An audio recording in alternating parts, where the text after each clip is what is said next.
Ramesh commission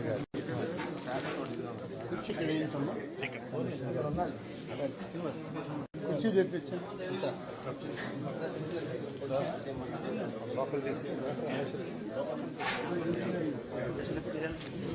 ఈయన లీలా ప్రసాద్ అని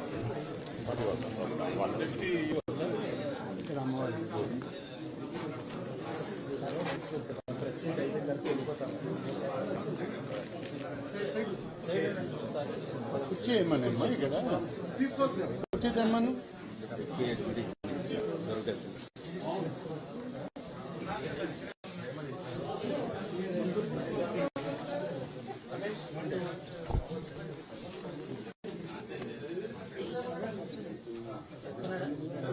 sir పక్కన కుర్చీ కుర్చీ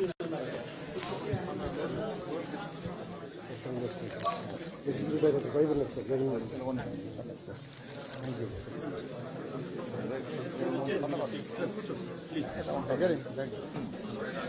దగ్గర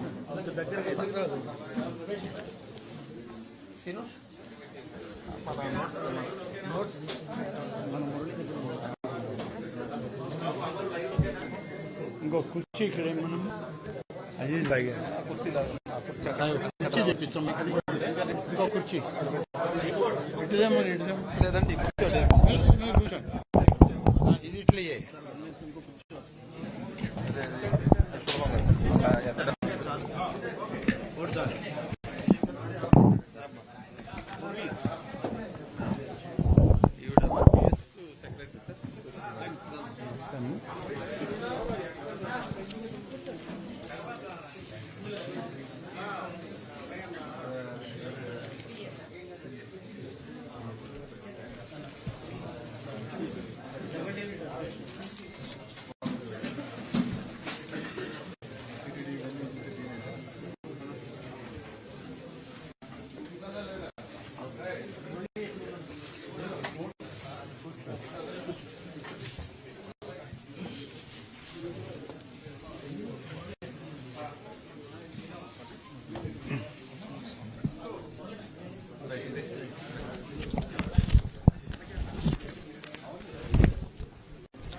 ఓకేనా?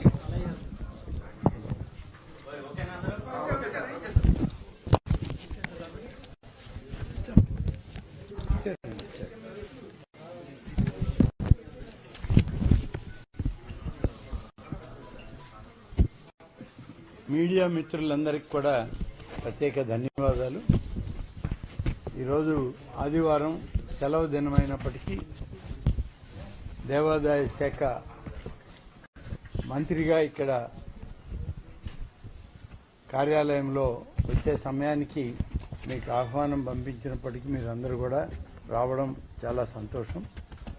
మరి మీ అందరి సహకారం కూడా దేవాదాయ శాఖ మంత్రిగా ఉన్న మాకు, మా అధికారులకి పూర్తి సహకారం, సహాయం కావాలని చెప్పి మిమ్మల్ని అందరినీ కూడా కోరుకుంటూ, ఓం నమో వెంకటేశాయ, ఓం నమః శివాయ, ధర్మో రక్షిత రక్షిత అని ఈనాడు సుపరిపాలన వైపు ఆంధ్రప్రదేశ్ రాష్ట్ర ప్రభుత్వం ఎన్డీఏ కూటమి నాయకత్వంలో తెలుగుదేశం పార్టీ జాతీయ అధ్యక్షుడు, రాష్ట్ర ముఖ్యమంత్రిగా శ్రీ నారా చంద్రబాబు నాయుడు గారి నాయకత్వంలో ఈరోజు పరిపాలన ముందుకు సాగుతుంది. అందులో భాగమే భగవంతుని యొక్క ఆశీస్సులతో ఈ దేవాదాయ శాఖ ఈరోజు ముఖ్యమంత్రి గారి ఆలోచన మేరకు, మేనిఫెస్టోలో ఇచ్చిన ప్రణాళికల మేరకు పనిచేస్తూ భక్తులకి, అలాగే భగవంతుని యొక్క ఆస్తులకు రక్షకులుగా, భక్తులకు మరింత భగవంతుని యొక్క ఆశీస్సులు ఉండే విధంగా పనిచేయడానికి మేము ఎప్పుడు సంసిద్ధులుగా ఉంటామని చెప్పడం ఈరోజు నా మొదటి బాధ్యత, నా కర్తవ్యం. అలాగే మీ అందరికీ తెలుసు, గత ప్రభుత్వ పాలనలో తిరుమల నుండి ఉత్తరాంధ్రలో ఉన్నటువంటి అరసవిల్లి వరకు దేవుడు ఆస్తులను కూడా వదలని పరిస్థితులు అనేకం మీడియాలో మీరే ప్రచురించారు, మీరే అందరికీ చెప్పడం కూడా జరిగింది. ప్రభుత్వం కూడా ఎప్పటికప్పుడు నివేదికలు తెప్పించుకోవాల్సిన అవసరం ఉన్నా గత ప్రభుత్వం నిర్లక్ష్యం చేసింది. ఇప్పుడు మేము వచ్చినప్పటి నుంచి చిన్న వార్త వచ్చిన దాని మీద నివేదిక తీసుకుంటూ ఉన్నాం. ఆ నివేదిక ఆధారంగా అధికారులను సరిచేసుకుంటూ పాలనను ముందుకు తీసుకుపోతూ ఉన్నాం. ముఖ్యమంత్రి గారు మొదటి దర్శనార్థం శ్రీ వెంకటేశ్వర స్వామి యొక్క తిరుమలకి వెళ్ళినప్పుడు అక్కడే చెప్పారు, మీడియా సాక్షిగా, ప్రక్షాళన అనేటువంటిది ఈ యొక్క తిరుమల నుంచే నేను ప్రారంభిస్తున్నాను.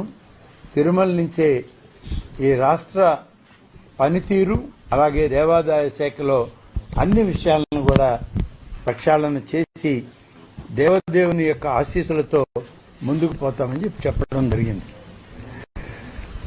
చంద్రబాబు నాయుడు గారు ముఖ్యమంత్రిగా ఆయన నాయకత్వంలో, అలాగే పాదయాత్రలో, యువగళం పాదయాత్రలో శ్రీ లోకేష్ గారు ఇచ్చిన అనేక ప్రాంతాల్లో తెలుసుకున్న విషయాలతోటి కలిపి ప్రజాగళం, యువగళం ద్వారా వచ్చిన అనేక వినతుల్ని కూడా స్వీకరించి మా యొక్క శాఖ ద్వారా వాటిని సరిచేసుకుంటూ ముందుకు పోయేటువంటి కార్యక్రమంలో ఇవాళ దేవాదాయ శాఖ పనిచేస్తుంది.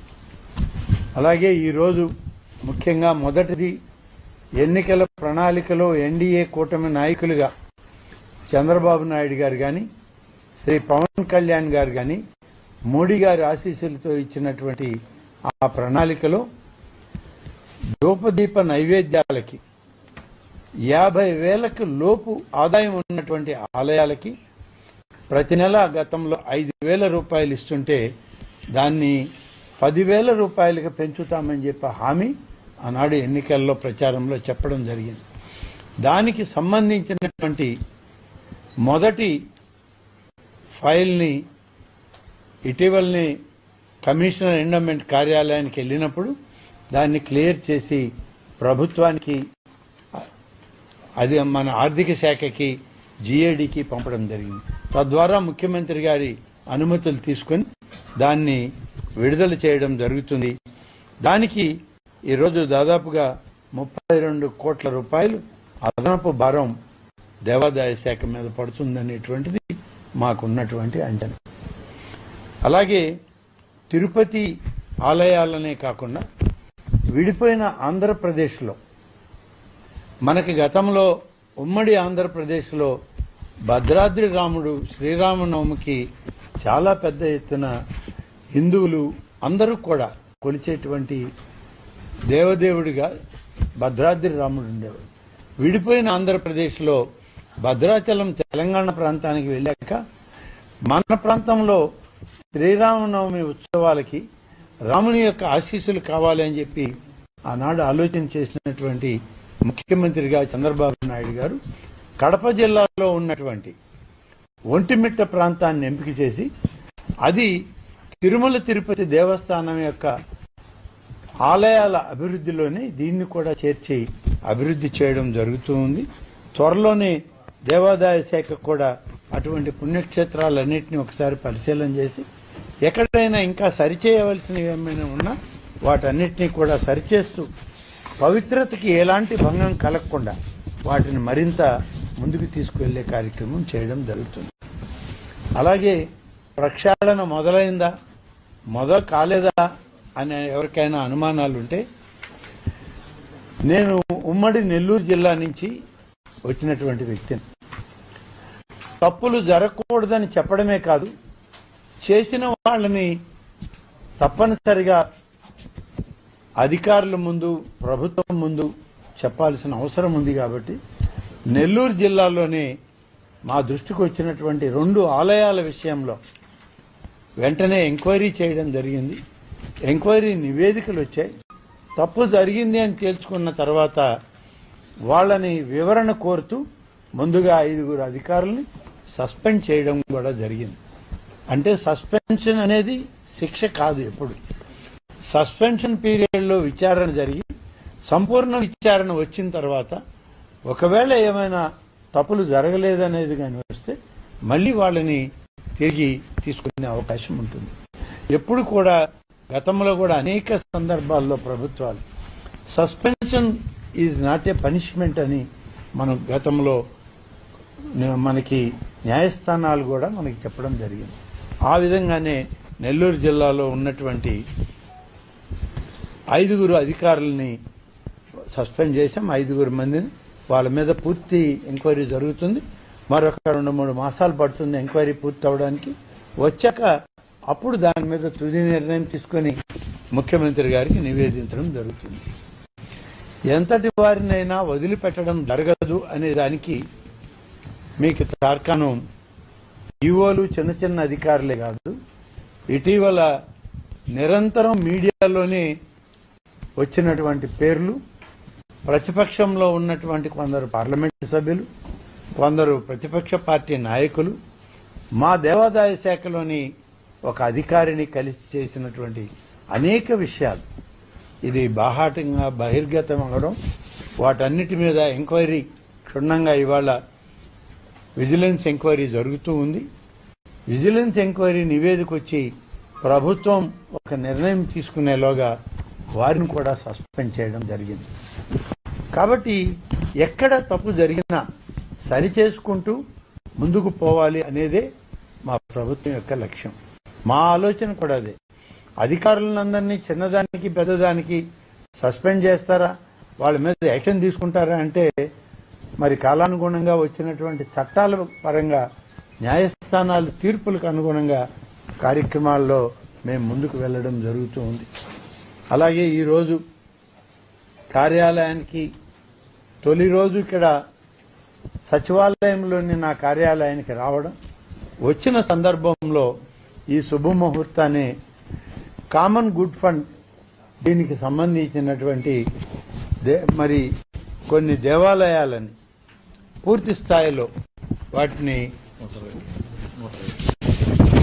పునర్నిర్మాణం చేయడానికి నిర్ణయం తీసుకోవడం జరిగింది. దాన్ని ఈరోజు మరి ఆ ఫైల్ పైన కూడా సంతకం చేశాం. ఆ సంతకమే ఈ కార్యాలయంలో తొలి సంతకం. దీనిలో దాదాపుగా 160 దేవాలయాలని పునర్నిర్మాణం చేయడానికి వీటిల్లో మాకున్నటువంటి దాంట్లో ప్రయారిటీలో దాదాపు 147 ఆలయాలు ప్రయారిటీలో ఉన్నాయి. అలాగే 13 వచ్చి వెనుకబడిన ప్రాంతాలు, ఏజెన్సీల ప్రాంతాలు, ట్రైబల్ ఏరియాస్ కి సంబంధించిన ఆ 13 ఆలయాలను కూడా కలుపుకొని అన్నిటిని కలిపి 160 దేవాలయాలు పునర్నిర్మాణం చేయడానికి ఇప్పుడు నిర్ణయం తీసుకున్నాం. ఇది సిజిఎఫ్ కమిటీ నుంచి ఇచ్చేటువంటి అనుమతులు. ఇది మంత్రిగా నేను ఇవాళ నిర్ణయం తీసుకొని చేసినప్పటికీ దీన్ని ధార్మిక పరిషత్ దాన్ని మళ్లీ కూడా దాన్ని అనుమతించాల్సిన రాటిఫికేషన్ ఇవ్వాల్సిన అవసరం ఉంది. ధార్మిక పరిషత్ చైర్మన్ కూడా నేనే కావడంతో నిర్ణయం తీసుకున్నాం. కమిటీ ముందు పెట్టి కూడా పూర్తి స్థాయి అనుమతుల్ని ఇవ్వడం జరుగుతుంది. ఆ విధంగా ఇస్తూ ఈరోజు కొన్ని కార్యక్రమాలని నిలిపివేయబడ్డ కార్యక్రమాలు దురదృష్టం. గతంలో కృష్ణా నదీ జలాలు, గోదావరి నదీ జలాల సంగమాన్ని పవిత్ర సంగమంగా ఏర్పాటు చేసి దానికి పెద్ద ఎత్తున ఏర్పాట్లు ఇచ్చి కృష్ణా జలహారతుల్ని ప్రారంభించినటువంటి వ్యక్తి ఇప్పటి మన ముఖ్యమంత్రి శ్రీ నారా చంద్రబాబు నాయుడు గారు. మరి ఏమొచ్చిందో మధ్యలో 5 సంవత్సరాల కాలం నాడు వైఎస్ఆర్ కాంగ్రెస్ పార్టీ ప్రభుత్వం అధికారంలోకి వచ్చాక ఆనాడు దేవాదాయ శాఖ ఉంది. దేవాదాయ శాఖకి 2 మంత్రులు పనిచేశారు. ఏనాడు కూడా కృష్ణా జలహారతుల్ని కొనసాగించాలని కనీసం వాళ్ళు ఆలోచన కూడా చేయలేనటువంటి పరిస్థితి. అందుకనే మా ప్రభుత్వం వచ్చింది. మా ముఖ్యమంత్రి గారి ఆదేశాలు తీసుకున్నాం. కృష్ణా గోదావరి 2 నదీల మనం దగ్గర జరిగేటువంటి జలహారతులు నిత్యం జరిగేవి, వాటిని కొనసాగించాలి. అదే పవిత్రతతో మరి అనేక వేల మంది ఆ ప్రాంతాలకు వచ్చేటువంటి యాత్రికులకు అలాగే పర్యాటకులకు ఒక ఉత్సాహభరితమైన ఆధ్యాత్మికపరమైన ఈ యొక్క జ్యోతుల్ని వెలిగించండి అని చెప్పి ముఖ్యమంత్రి గారు ఆదేశాలు ఇచ్చారు. దానికే ఏర్పాట్లు చేస్తున్నాం. రేపు గ్రూప్ ఆఫ్ మినిస్టర్స్ సమావేశం ఈ సమావేశ మందిరంలోనే ఏర్పాటు చేసుకున్నాం. నాతో పాటు సిఆర్డీఏ మున్సిపల్ శాఖ మంత్రి శ్రీ పొంగూరు నారాయణ గారు, అలాగే ఎనర్జీ మినిస్టర్ గారు అయినటువంటి రవికుమార్ గారు, టూరిజం మినిస్టర్ గారు అయినటువంటి దుర్గేష్ గారు, వీరందరూ కూడా ఇక్కడికి రావడం జరుగుతుంది. ఒక్కరిద్దరికి సమాచారం లేక ఆగితే ఆగొచ్చేమో కానీ అందరం కలిసి దీన్ని ముందుకు తీసుకుపోవడానికి త్వరితగతిన అక్కడ పనులు పూర్తి చేసి మళ్ళా పూర్వ వైభవం, పూర్వపు జ్యోతుల వెలుగు కృష్ణా నదీ జలాలకి అందించాలి, గోదావరి జలాలకి అందించాలనే ఉద్దేశంతో అందరికీ ఈ యొక్క సమాచారాన్ని ముందుగా మేము తీసుకున్నటువంటి ఈ పవిత్ర సంగమంలో కృష్ణా జల హారతి పైన రేపు ముందుగా సమావేశం ఏర్పాటు చేశాం. ఆ సమావేశంలో తీసుకునేటువంటి నిర్ణయాలను బట్టి త్వరితగతిన దాన్ని చేయడం జరుగుతుంది.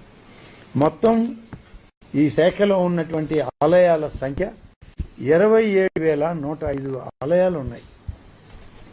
అందులో వివిధ గ్రేడ్లు ఉన్నాయి. 6A ఆలయాలు 236 ఆలయాలు ఉన్నాయి. 2 కోట్ల పైబడి ఆదాయం కమిషనర్ ఉన్న దేవాలయాలు ఈ 6Aలో ఉంటాయి. 12 కోట్లకు పైబడిన 7 ఆలయాలు అక్కడ కూడా కమిషనర్లు వాళ్ల దృష్టిలో ఉంటాయి. జాయింట్ కమిషనర్లు ఇవ్వగలుగా ఉంటారు. అలాగే 7 కోట్ల నుంచి 12 కోట్ల ఆదాయం వరకు 16 ఉన్నాయి. 2 నుంచి 7 ఆలయాలు 12 కోట్ల నుంచి 41 ఆలయాలు అవి ఉన్నాయి. అలాగే 25 లక్షల పైబడిన అలాగే వాటికి తక్కువైనటువంటి 172 ఆలయాలు ఉన్నాయి.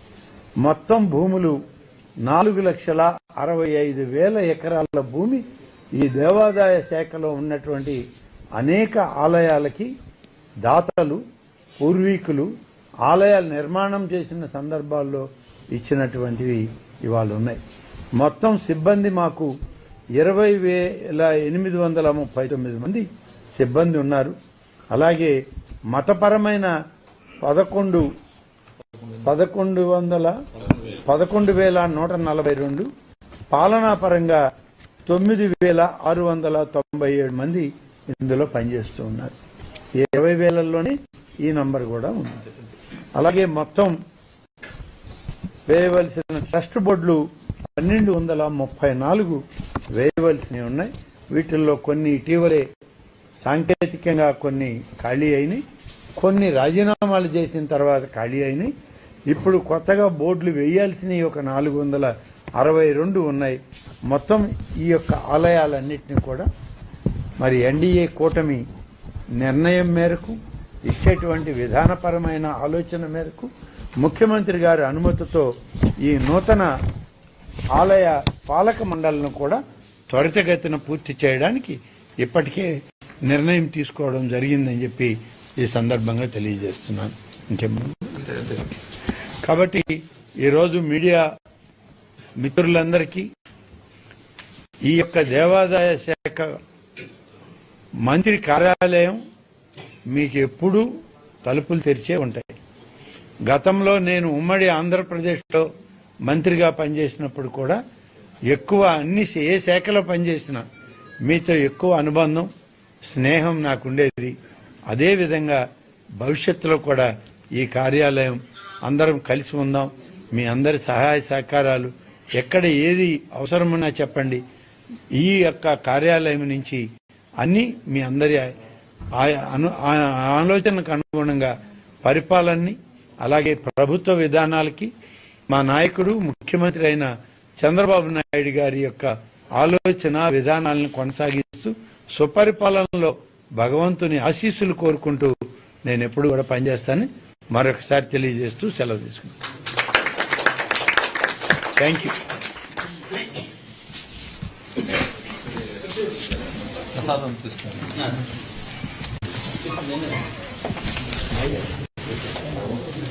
Thank you.